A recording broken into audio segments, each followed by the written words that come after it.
Beach off. Hi guys, welcome back to my channel. So, I'm here to do a sort of book tag type thing. I heard about it from Talia Nerds Out.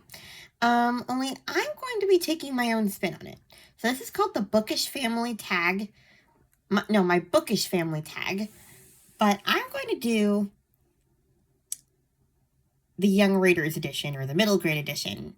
And really, dive deep into kids books. And I'm also going to include my middle grade March recommendations at the end. Or if I'm, probably I'll mention some of them in passing as I tell my, reading history. Because that's basically what this tag is. I wouldn't even call it a tag. It's more like a run through of your bookish family, so to speak, like your authors throughout your reading history. Only I think that the original tagger did it through adulthood. But since we are in middle grade March, I decided to just stick to middle grade and give it my own spin. So, middle grade March, in case you're wondering, is hosted by Krista from Books and Jams, Amanda from On the Middle Shelf, and Katie from Life Between Words. I will tag them in this video, along with the middle grade March YouTube channel. So yeah, let's just get started. So, I have been read to as long as I can remember. My mom was actually not into picture books, really. She hated them and thought they were dumb. So she pretty much only read things to me that had a plot, except for a few that she could tolerate or that I just happened to love because I heard them in preschool or on Barney, I don't know if you remember Stella from Barney. She would come on the show and tell stories, and one of them was A Little Engine That Could. So my mom read me that one because I loved it. I was obsessed with trains for a while. And then, let's see. Are You My Mother was also a favorite picture book of mine. I really liked that one. And that one was one that, I think that was the first book mom read me in English because it was in English and Spanish. The version we had, my preschool teacher gave her a bunch of picture books, and that was one of the ones I liked best. That one and The Little Engine That Could. And then, Little Bear was a series that we read all the time. And then I watched the TV show when it came out on Nick Jr. But yeah, we would check out Little Bear books in the library. Those are the ones that I remember, at least as far as picture books went. But, like I said, Mom was not a big fan of picture books. And she would never be caught dead reading Dr. Seuss or anything like that. So I didn't actually read Dr. Seuss until I was able to read. And then by the, I read Green Eggs and Ham and The Cat in the Hat because when I went to, I started out at a blind school. So when I went to regular school, I think my resource teacher, Miss Schindler, wanted to see how well I could read. So she started me off with smaller books. And I remember despising Green Eggs and Ham. I thought it was the dumbest book known to man. But again, I was too old for it. I was 8 years old when I transferred to a regular school. So, yeah. She quickly graduated to more complicated books. Thankfully. Because there's only so much more I can endure. There's only so much I can endure of Dr. Seuss. Anyway, my mom also started reading me, like I said, bigger books. So the one I remember the most that we reread over and over was Charlie and the Chocolate Factory by Roald Dahl. We read Matilda. We read some of the Chronicles of Narnia. I started reading those, listening to those too when I was little, but at the time I didn't realize that I was listening to BBC dramas, not the actual whole story. So my mom read me the majority of the books, like the original books. So I kind of already knew the stories, but from listening to the plays. But the plays are really fun. They had like sound effects and stuff. They were, honestly, because that was how I was first introduced to Narnia, they really sucked you in. It was like watching movies. And for a while, I refused to listen to the books, the real books, because, I was 5 years old, 4 years old. So I was like, no, that's not right. That's not... There should be children talking. This should not be somebody just reading the story out loud. I hate these books. So for a long time, I refused to accept that the Narnia books, any other version of the Narnia books besides the BBC dramas. Anyway, and I remember I was about 6 or 7, and that was when I really started like listening to books independently. Like I said, I was listening to the Narnia books. And for some reason, I don't know why Mom got me this book, Walk Two Moons by Sharon Creech, but I was obsessed with it. And not for the reasons that you'd think. I mean, I was too young for it, but I'm going to talk about it more in my recommendations because this was a pivotal book for me. But like, it was like my first quote unquote scary book. It's not even that scary, honestly, now that I read it at an appropriate age. But when I was little, like Phoebe, basically this book is about a girl named Sal, and she is riding with her grandparents to go see her mother in Lewiston, Idaho. So while they're on this road trip, her grandma asks her to tell her a story. And so Sal tells her the story of her and Phoebe's adventures. And Phoebe's kind of crazy, like paranoid. So she thinks there's a lunatic following after her, like chasing after them. So we hear the story about the lunatic. And the lunatic was like, I mean, it's ridiculous. I recently reread it. And this poor, well, I guess I won't spoil it, but it was much scarier when I was a kid, and I, like, you know, I don't know. The lunatic was just like this scary figure coming out of the bushes as a kid, and it was just, I don't know. That's what was interesting about that book. But now, reading it as an adult, I reread it last year for middle grade March, and I'm just like, what made you think this is a good idea to read? I mean, was it a good idea for a 6-year-old to be reading? Like, there's postpartum depression. There's, like, so much stuff that a little kid should not be reading that completely went over my head. So, yeah. That was an accidental checkout of books. You know, my mom was trying her best to get me books she thought I would like, and that was a good suggestion, but probably not appropriate. English is not my mother's first language.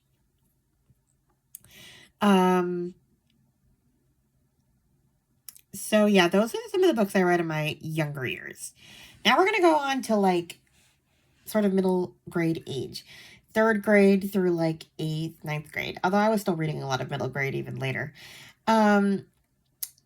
So my first obsession, I would say, is the Judy Blume books. Fudge, to be exact. I've told the story a million times. I also did a video where I reviewed all the Fudge books. I did it last year for middle grade March. And I tell the story, but I'm going to tell it again because I never get sick of telling it.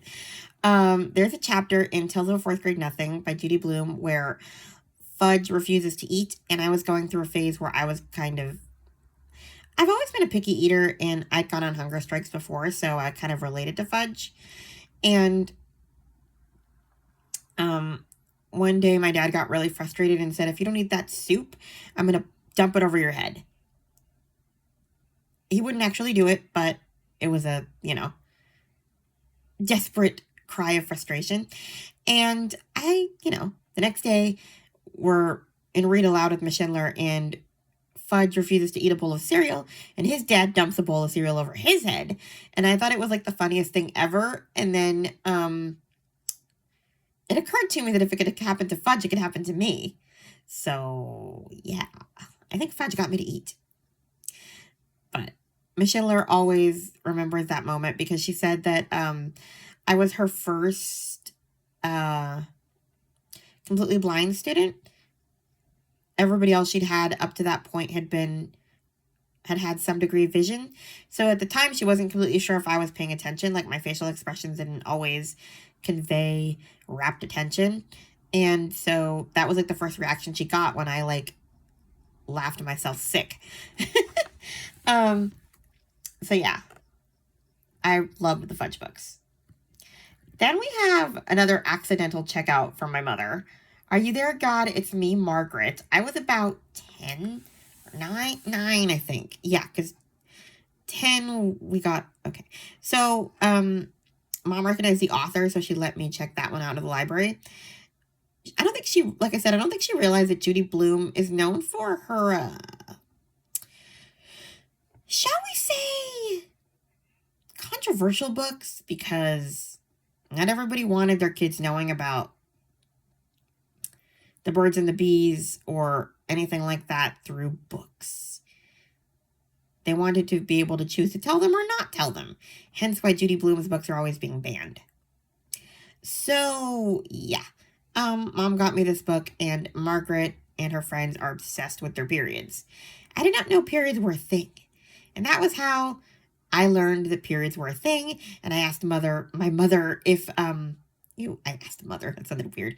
I asked my mom if it's true that we bleed. And she said, oh yeah, it's true. And yeah, then that's how I know I was 9, because in 5th grade, I already knew about it when they did the talk for girls and boys in elementary school, where they separated us and told us stuff and showed us pads and stuff. So yeah, I was definitely about 8 or 9 when Mom accidentally sped up the process of having the talk. Not that we had much of a talk, actually. To this day, I kind of wonder what my mother would have done, because we weren't exactly a family to talk about that stuff. So, like, would I have just gotten my period and, oh, you're bleeding, here's a pad, thanks, Mom. And that would have been it. Like, there wouldn't have been, any conversation.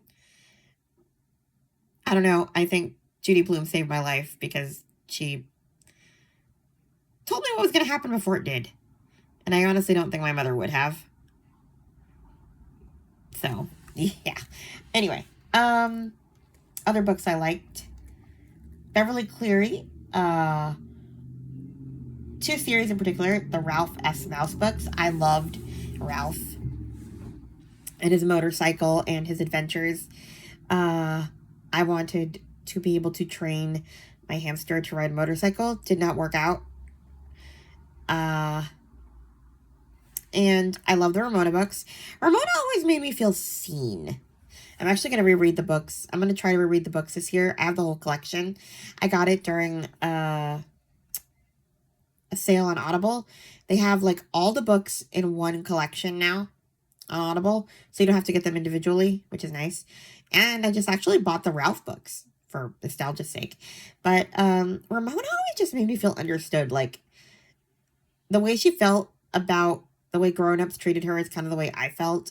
And Ramona just understood, like, complicated feelings that kids had. And I really related to her, like, anger at being laughed at. And, like, I guess from an adult perspective, she is kind of a brat. But, like, there was just something about the way that she explains how she's feeling and thinking that really just, at least in my mind, excuses why she behaves that way. Like, you're in her head. So it's not like you're reading it from the parent's perspective where the kid is just acting up and being a kid. You really get the reasons why Ramona is kicking and screaming, or like what makes her react that way. Chloe from Always Booked said that she loved the books as a kid, but she's a little afraid that Ramona might not hold up for her as an adult, because she's her just kind of bratty. But I honestly hope that she doesn't see her that way now, because I think that, yeah, maybe there's no not like a ton of follow through as far as punishment for Ramona's behavior all the time, but I still think that it really, like, Beverly Cleary just validated kids. Like, she really explained the why of why Ramona was acting that way, or just how she felt mad and why she felt mad. And, you know, it's just not your typical kids throwing tantrums. And that's the end of my Ramona defense. I just love Ramona and her insanity. What else? Lemony Snicket. I was obsessed with a series of unfortunate events. It started in 5th grade. And, like, I think I won. Miss Schindler used to have these raffles for good behavior. And we would get, like, no, that wasn't a raffle. What? She had different events. And one of them was a raffle, and we would get tickets for good behavior, and we would put them in a box, and then every Friday she would draw a ticket, like 3 or 4 tickets, and if we got picked, we got to pick a surprise. And one year she had a cauldron, because, like, before it was just a surprise box with, like, little candies or, like, small things, you know, whatever. But the cauldron, now if you got to pick something out of the cauldron, that was good stuff. Toys and, like, stuff that actually lasted. And that day she had the audiobook version of The Bad Beginning by Lemony Snicket, and from there it was all over. I was hooked. I had to read every single one, and yeah. The second they came out from the library, from, you know, at the bookstore, I was there. Lemony Snicket, to me, was the equivalent of Harry Potter. Like, that was the only other series that had me there the day of release.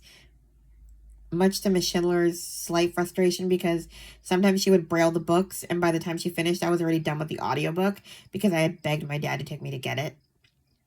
So, yeah, like, there were just so many mysteries to solve, and that was another series that, like, really, now, I don't know if I'm just too old to, like them like I did as a kid, but when I was a kid, like, Count Olaf was, like, the scariest villain ever, and Tim Curry does a really good Count Olaf, like, scary voice. Ooh, it's wild. I don't know why they changed the first audiobook used to be read by Tim Curry, and for some reason, the Audible version of The Bad Beginning now it's like a dramatized version, and they took away the Tim Curry narration. Like, they made it into a drama instead. But so, like, a lot of people listen to that book and don't like it. I promise the rest of the books are the originals. I don't know why they changed it. But the rest of the books on Audible are the originals, and they are so much fun. And like I said, Tim Curry, the narrator, does a real creepy Count Olaf voice. There were a few books where Daniel Handler narrated them. I think books 3 through 5. But the rest are Tim Curry. And woof, it's amazing. Where was I? Oh, yeah. So I love those books because of there was, like, so many mysteries too. Like, are the Baudelaire parents alive after all? Or, what is VFD? Like, it was a whole thing. And to this day, I'm kind of disappointed that we never got a lot of questions answered. By the time we finished book 13, I was, like, sure that book 13 would answer every single question I ever had, and it would end perfectly. It did not. To this day, I'm frustrated by it. But what I was getting at earlier is that I recently tried watching the TV series, and I enjoyed it for the nostalgia's sake, but it just didn't feel the same. Maybe because I'm an adult now, and I see the ridiculousness of some of the stuff they get into, but I don't care. That was just, like, one of my favorite series of all time as a kid, and I was listening to Krista's, like, middle grade March, like, where she did the collaboration with all these booktubers, and there's this booktuber who is, I think his name is Smitty? Anyway, he recommended the series, and I just got so much joy out of listening to him talk about it because it was like one of my favorites ever. And yeah, I was so excited. So yeah, that is actually one of the series that I was going to recommend at the end of this video. Honestly, a lot of these I don't even have to recommend at the end because I already talked about them. But yeah, incredible. I love those series. Let's see what else we have. I talked about these a lot. Roald Dahl.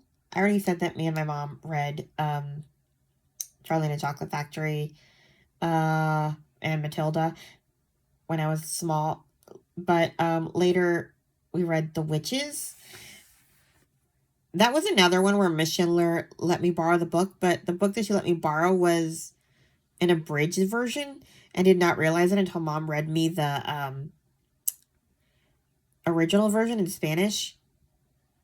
And we get another character named Bruno, which Bruno did not appear in the version that I was listening to with Miss Schindler that she let me borrow. Anyway, James the Giant Peach. That one was okay. I was not as into that one. I watched the movie. It was fine. The Twits. That was another Roald Dahl book. Miss Schindler read that to us in read aloud. It was wild. I should reread that. I can't remember much of it, but I remember like really getting it.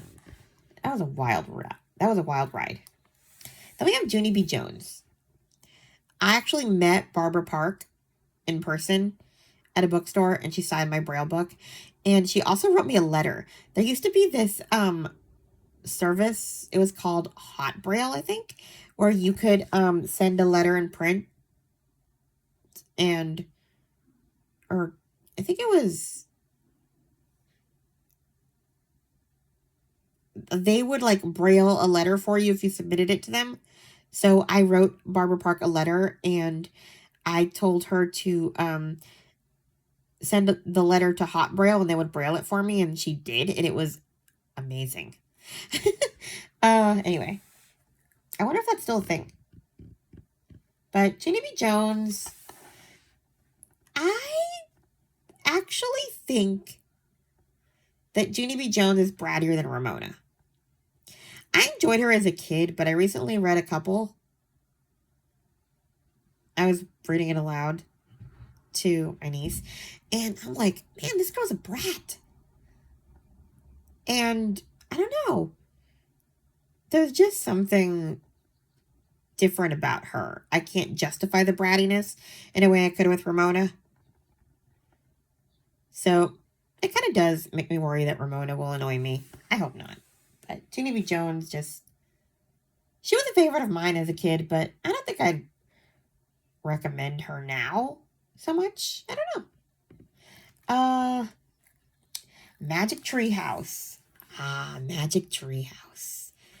That was my first kind of foray into sword. I mean, maybe that's what kind of started my love for time travel, because, I mean, you kind of go back in time in this tree house.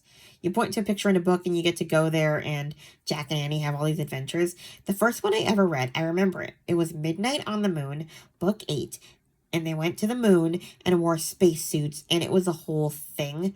And I was legit obsessed with outer space for a long time. That was about the only nonfiction I read. I got every single book I could find about planets in Braille through Braille Institute. It was amazing. So, yeah.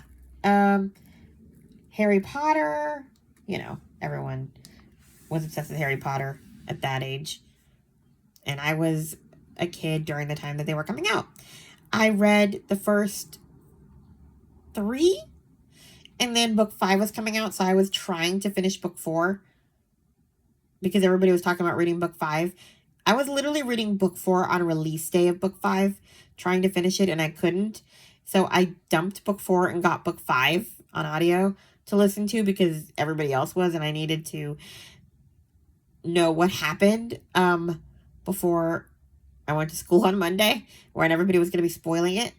And yeah, so I ended up having to go back to book 4 after book 5, but it was fine. I mean, not the best way to do it, especially the end of book 5. On hindsight, I wish I just waited, because to this day, I hate book 5 because of the ending. and Dumbledore, but we'll get to that. I'm doing spoiler reviews for the Harry Potter series, although I kind of got stuck on book 3. I just got busy and I haven't finished it for this read through. Anyway,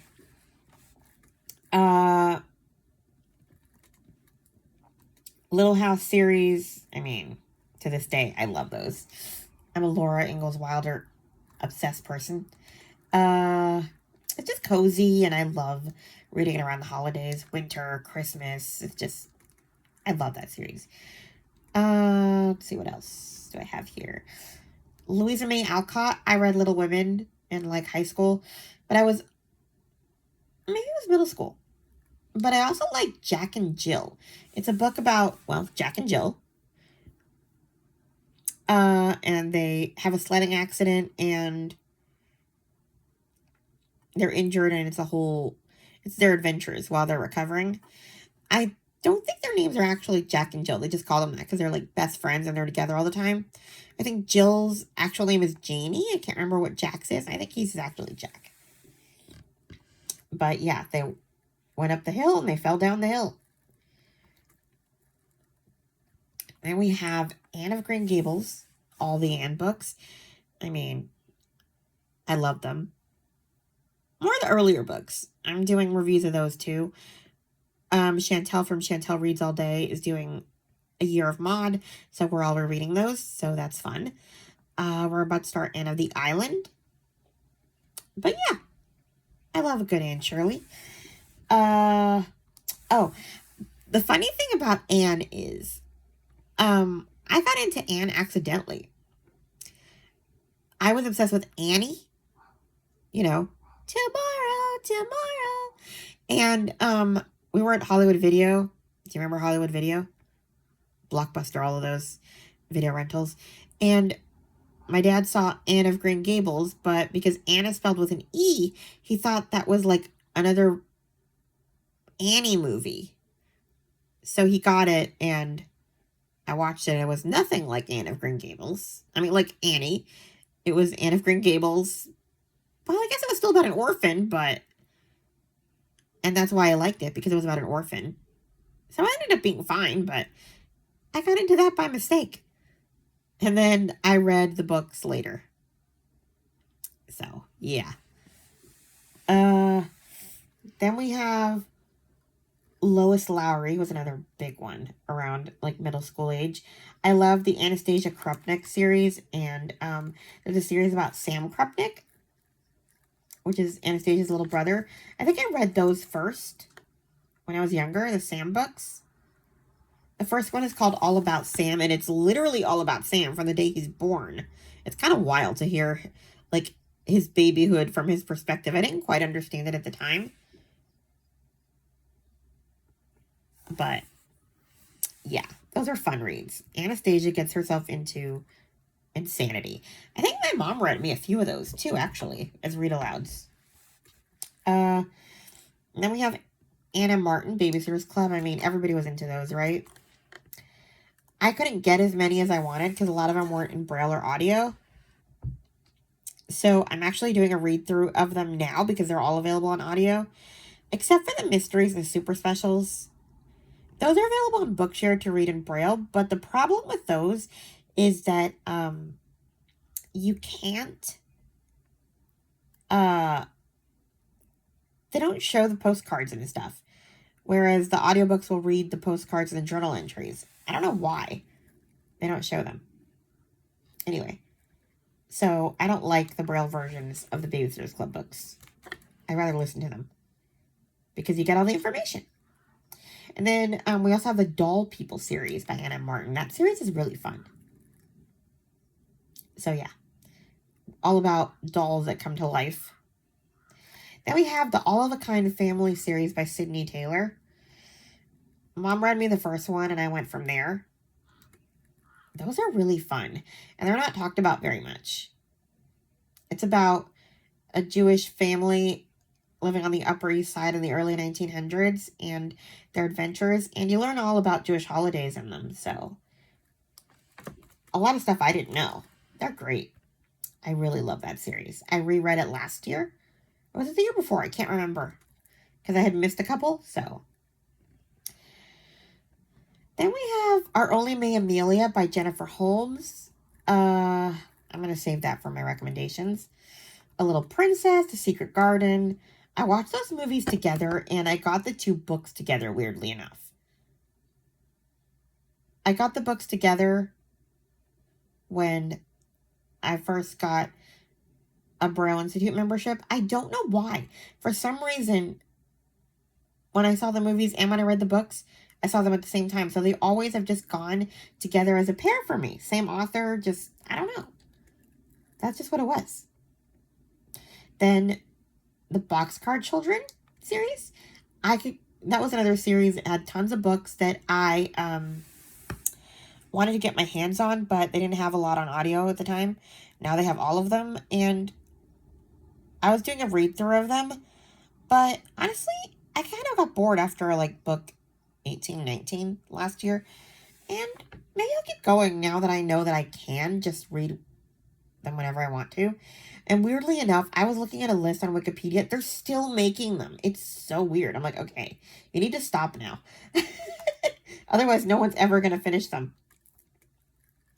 Then Mary Poppins.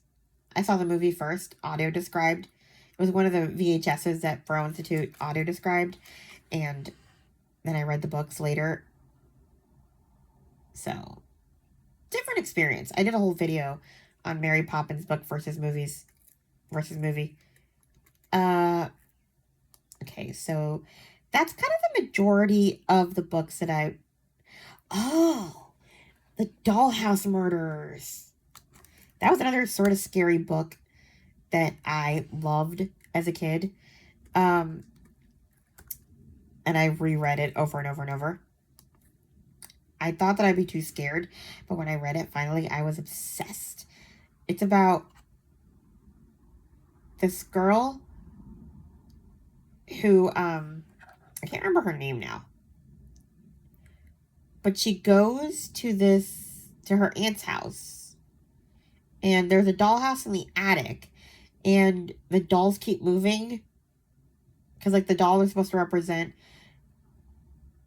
the aunt's family who got murdered, essentially, and the dolls keep moving to the places where the family was, like, killed.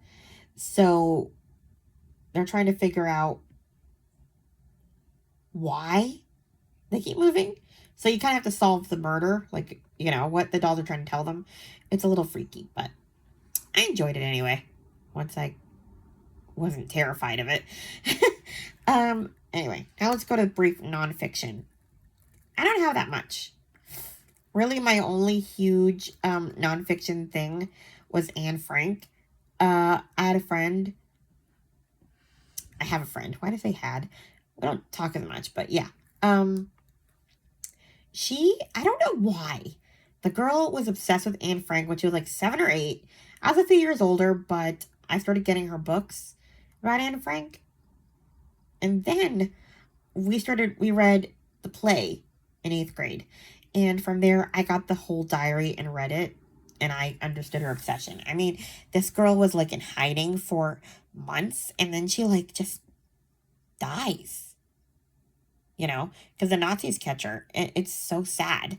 And yet, like, to this day, I will read anything I can get my hands on about Anne Frank. Whatever biographies. I mean, last year there was 2 that came out in 1 year. And I was... Yeah. Or was it the year before? I can't remember. But, yeah. There was 2... different books that came out about her, about different people in her life, and yeah, like, whatever I can get my hands on, I will read. And that sort of started my fantasy for all things World War II historical fiction. So yeah, Number of the Stars by Lois Lowry. There's this other book I read called The Upstairs Room about another family in hiding. And yeah, kind of went from there.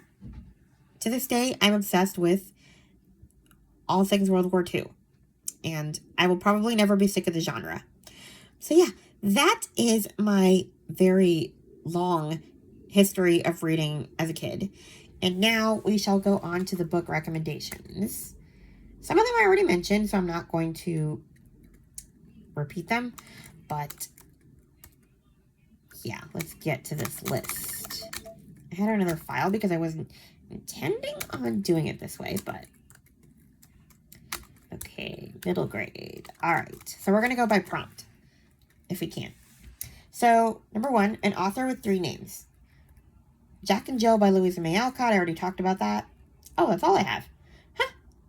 Anyway, find a book with flowers in the cover. I have nothing for that. A book with travel. I have a lot for this one.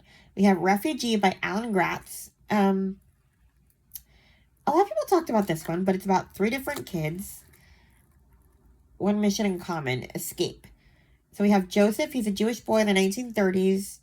And he and his family board a ship bound for the other side of the world. Isabel is a Cuban girl in 1994. With riots and unrest plaguing her country, she and her family set out on a raft, hoping to find safety and freedom in America. And then we have Mahmoud, is a Syrian boy in 2015. And they're trying to get to Europe. And they all kind of connect, which I can't tell you how they connect, but it is wild. Then we have When the World Was Ours by Liz Kessler. I confused these 2 books. I thought that Refugee was this one, but it's not. Because it's 3 friends, 1 memory. So we have 3 friends in Vienna.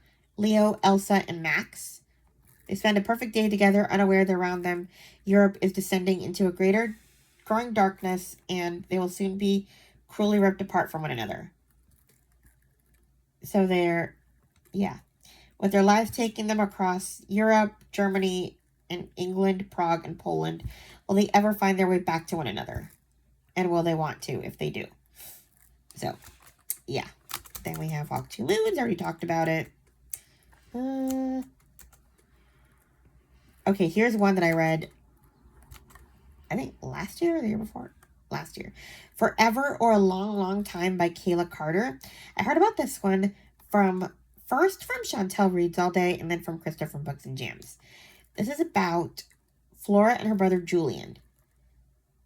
They were adopted by a family, and it's kind of their adjustment to it, I guess. It's not, adoption isn't just we adopt and it's happily ever after. This is like the brutal adjustment from their former lives to them being adopted. So Flora and her brother Julian don't believe they were born. They've lived in so many foster homes, they can't remember where they came from. And even now that they've been adopted, Flora still struggles to believe in forever. So, along with their new mother, Flora and Julian begin a journey to go back and discover their past, for only then can they really begin to build their future. It's interesting that the description only talks about their mother, because she does have a partner who has a stepdaughter, who has a daughter. So they're like, I think she marries him. I can't remember. I just remember that there was difficulties between them and the stepsister, or like the dad's daughter, the adopted dad's daughter. Because Flora and Julian are they have trauma responses, and yeah. It's a whole thing. It's interesting that that's not in the description. But yeah, that's what made it more interesting, actually. Anyway, prompt 4, read a book that's part of a series. All of a Kind Family by Sydney Taylor. I already kind of talked about that. Okay, here's the one I wanted to talk about that I was waiting for. Our Only May Amelia by Jennifer Holmes. It isn't easy being a pioneer in the state of Washington in 1899. But it's particularly hard when you are the only girl ever born in the new settlement. With 7 older brothers and a love of adventure, May Amelia Jackson just can't seem to abide her family's insistence that she behave like a proper young lady. She's sure she could do better if only there were at least one other girl living along the banks of the Neasel River. And now that Mama's going to have a baby, maybe there's hope. It is a wild ride. And there's a sequel. That's why I put it in the series column. Or the series, Then we have the Out of My Mind series by Sharon M. Draper. It's about Melody. She has cerebral palsy. And as a result, she can't really move much. She can't talk or anything, or walk or feed herself, but so people don't know what she's actually thinking, but she's a genius, and it's an amazing series. And what I like is that it doesn't give her this, like, at least in the first book, some people are really unsatisfied with the way the first book ended, but I wasn't, because I thought it was real. I'm not going to tell you how it ended, but it is not kumbaya. And I love that it's not. So, I did not like the movie as much. I might do a comparison just because I really want to talk about it. So yeah. Then we have Beneath the Swirling Sky by Carolyn Leliglau. I heard about this one from the Currently Reading podcast. It's about a boy and his cousin who can jump into paintings. And kind of their adventures and stuff. There's some Christian themes in it too, so it's a good series. Then we have The Princess Protection Program by Alex London. I'm so sorry, I just realized I'm sounding kind of nasally. Allergies. So, yeah. But this one I heard about from Katie from P Rocks and Ponytails. I don't think she's actually read it, though. It was in one of her new release videos, but I just read the series for February, the Fairy Tale Retelling Month. It's about a school where, like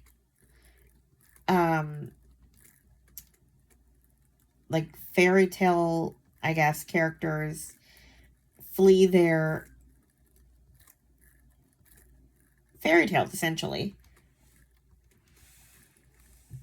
A fugitive fairy tale. I was trying to think, because I was like, it's not, the word's not refugee.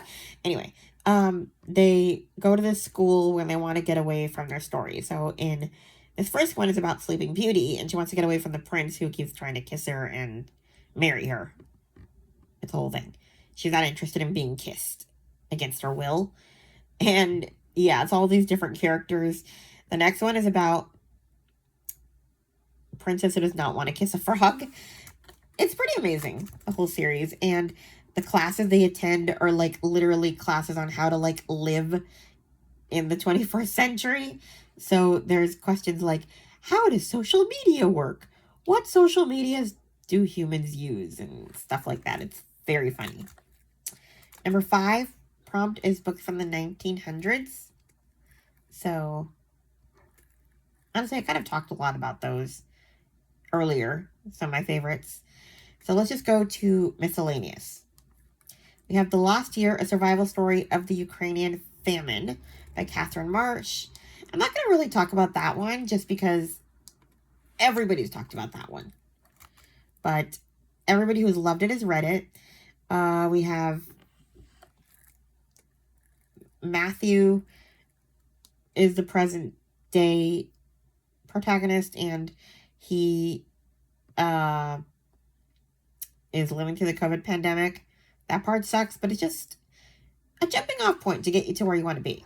His great-grandmother moves in with them to ride out the pandemic, and that's why he hears about the Ukrainian famine from her. So it's a pretty wild and harrowing story. Then we have Planet Earth is Blue by Nicole Panteliakos. I heard about this one from book lover Amanda. She didn't really like it that much, but that was because it was spoiled for her. So, it's about Nova, who is autistic. It's very similar to Out of My Mind, except this Nova is a foster child, and she goes to a foster home, and she's waiting for her sister to show up. So they can watch the Challenger. And we all know what happens with the Challenger, so yeah. I'm not really going to say much more than that. Then we have The Scandalous Sisterhood of Perquillo Place by Julie Berry. That was a hilarious book. I read it for the Back to Hogwarts readathon. There's a murderer on the loose, but that doesn't stop the girls of St. Ethelberta Drita's first attempt to hide the death of their headmistress in this rollicking farce. I mean, it's a murder mystery, but it is hilarious. The whole thing is wild. And then, let's see. We have a few more.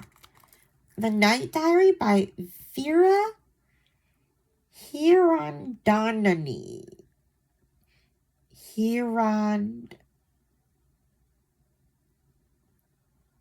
Anyway, I cannot pronounce his name. But it's a great read.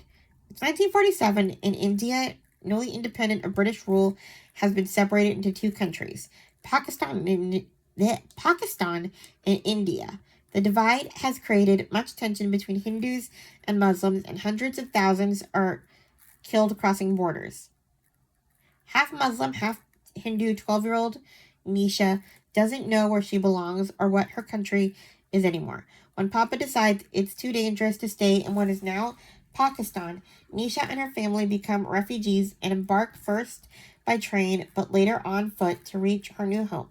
The journey is long, difficult, and dangerous, and after losing her mother as a baby, Nisha can't imagine losing her homeland too. But even if her country has been ripped apart, Nisha still believes in the possibility of putting herself back together. Told through Nisha's letters to her mother, The Night Diary is a heartfelt story of one girl's search for home, for her own identity, and for a hopeful future. It is a harrowing journey. Then we have a more lighthearted one. This one's really short, but it's fun. The Fairy Tale Fan Club, Legendary Letters Collected by C.C. Cicely. By Richard Ayoade? I'm not sure how to pronounce his name. But I heard about this one from the Book Delight podcast. So this was about... C.C. Cicely is the guy who, I guess, translates the fan mail. Who sends out the fan mail from fairy tale characters to kids. And it's like a collection of letters that he gets from children. So I read that for Epistolary January.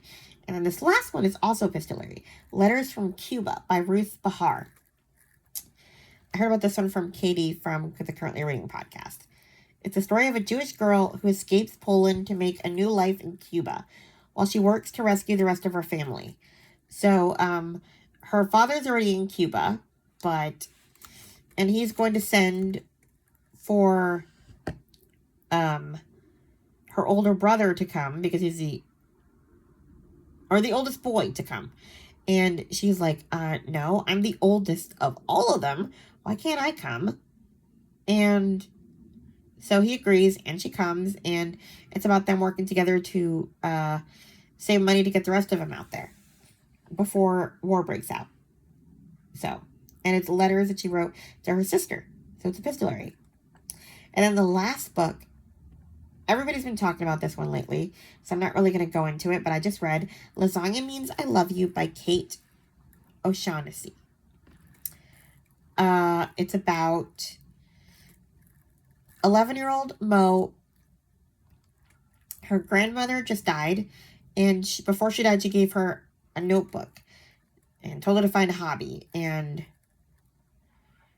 Mo finds herself in foster care after her uncle decides she's not worth sticking around for. The man can kick rocks. Anyway, so Mo finds a handmade cookbook filled with someone else's family recipes.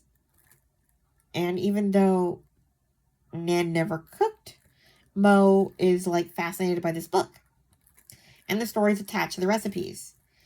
And so she decides to do her own thing and starts asking everyone that she meets for their family recipes and the story behind them. And so she collects them and builds a website, and it's a whole thing. And she does that while she's hoping to find a recipe from her own family and find someone who can take her in. So, yeah, it was a great read and a sappy ending, and I loved it. So, yeah, that is my tag and recommendations video that I have for you guys today. God knows how long this is, but I enjoyed every second of it. Please like, comment, and subscribe, and I will talk to you guys in my next video. Bye!